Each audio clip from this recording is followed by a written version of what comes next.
Students, how are you बेटा। मुझे आशा है कि आप सब ठीक होंगे।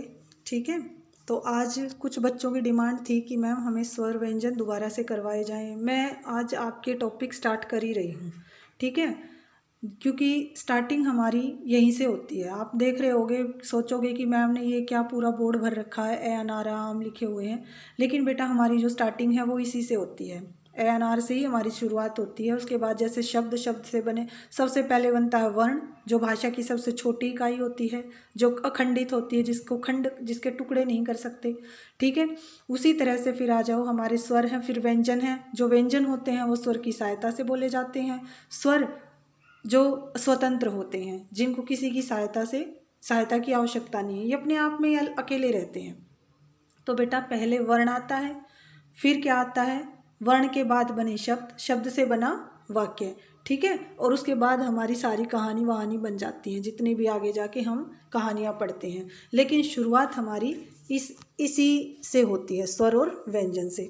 तो स्वर हमेशा संख्या में 11 होते हैं, ये याद रखना, अ से लेकर ओ औ के अवरत तक। उसके बाद हमारे 2 अयोगवा होते हैं, अंग और अ खाली। ठीक है, ये याद रखना, ये कॉम्पिटिटिव एग्जाम में बहुत पूछा जाता है, बहुत बार पूछा जाता है ये। मान लो आपको ये दोनों दे दिए और पूछ लिया कि हर्ष स्वर हैं, दीर्घ स्वर हैं, या फिर ये कौन सा व्यंजन है, ये पूछ लिया जाता है। उनमें एक ऑप्शन आता है अयोगवा का, तो ये दोनों अयोगवा होते हैं, ये याद रखना। ठीक है, उसके बाद जो आते हैं बेटा व्यंजन। व्यंजन जो होते हैं वो स्वर की सहायता से बोले जाते हैं, ये याद रखना। ये प्रतंत्र होते हैं, दूसरों यानी स्वर पर निर्भर होते हैं। इसके भी 3 भेद होते हैं, स्पर्श व्यंजन, ऊष्म व्यंजन, अंतस्थ व्यंजन। स्पर्श जो संख्या में 25 होते हैं, वैसे हमारा जो वर्णमाला है ना वो 52 की होती है, ये याद रखना। स्पर्शी या संघर्षी, इनको संघर्षी व्यंजन भी कहा जाता है, ये याद रखना। ठीक है, तो ये जो हमारे वर्ण हैं, ठीक है ना, ये जो हमारे वर्ण हैं ये कितने होते हैं, स्पर्शी और संघर्षी 25 होते हैं। कितने होते हैं, 25 होते हैं टोटल, क से म तक। ठीक है, और उसके बाद आ जाओ ऊष्म व्यंजन पे। ऊष्म व्यंजन कितने होते हैं, 4 होते हैं, स श स ह। याद रखना, ये क्रमानुसार लिखे जाते हैं बेटा, इनको आगे पीछे नहीं लिख सकते। सबसे पहले शलगम वाला से आएगा, फिर षटकोण वाला, फिर सपेरे वाला, और उसके बाद है आएगा। उसके बाद आ जाओ अंतस्थ व्यंजन पे। अंतस्थ व्यंजन कौन से होते हैं, अंतस्थ का मतलब होता है जो मध्य में आते हैं, जैसे य र ल व। ठीक है, ये आते हैं बेटा। याद रखना, जब तक आप जैसे मैथ्स में टेबल आपको करनी पड़ती है सम से पहले, उसी तरह से संधि से पहले आपको स्वर व्यंजन पूरा का पूरा ये आपको पढ़ना ही पड़ेगा।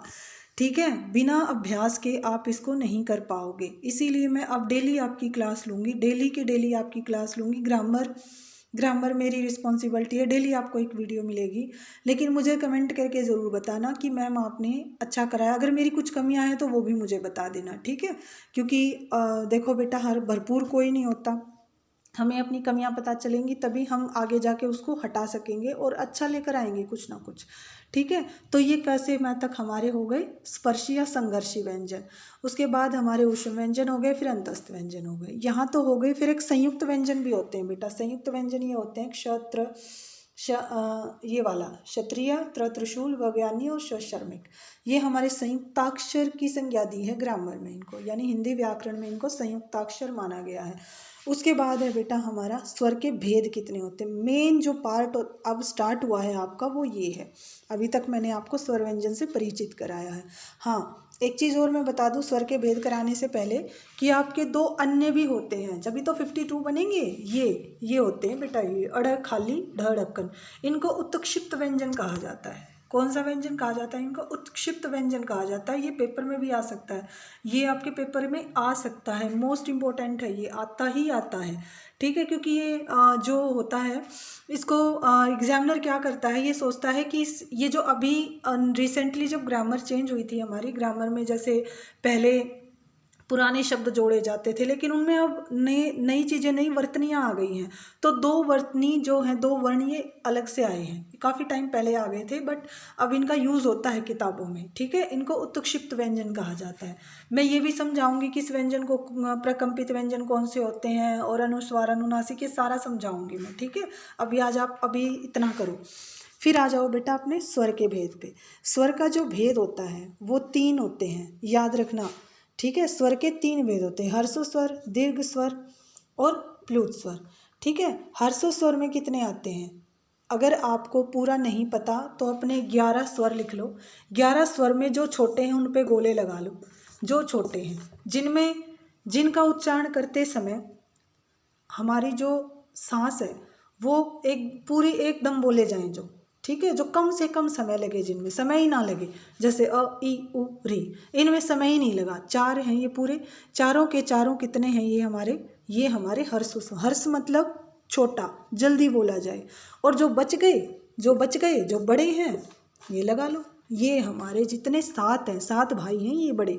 ठीक है, इनका उच्चारण करते समय यानी दीर्घ मतलब बड़ा, ये बड़े भाई हैं। दीर्घ का मतलब क्या होता है बेटा? बड़ा होता है। ये हमारे बड़े भाई हैं और ये क्या बोले जाते हैं? इनका उच्चारण करते समय दुगना समय लगता है, दुगना। ठीक है ना, हर्षों से दुगना समय लगता है।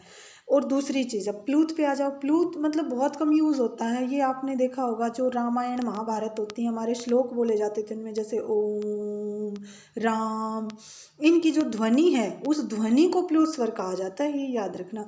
इसमें तिगुना समय लगता है, इन दोनों से तिगुना समय प्लुत स्वर में लगता है। ये तो हमारे हो गए बेटा, जैसे हमारे स्वर व्यंजन हो गए। आई होप आपको यहाँ तक क्लियर हो गया होगा। ठीक है, याद रखना इनकी। अगर आप स्क्रीनशॉट लेना चाहते हो तो ले सकते हो, पूरा का पूरा ये लो। ठीक है, ये आपके सामने मैंने पूरा का पूरा यहाँ पे लिख दिया है। जो भी आपको डाउट है पूछ लेना। ये आपके स्वर व्यंजन हो गए बेटा।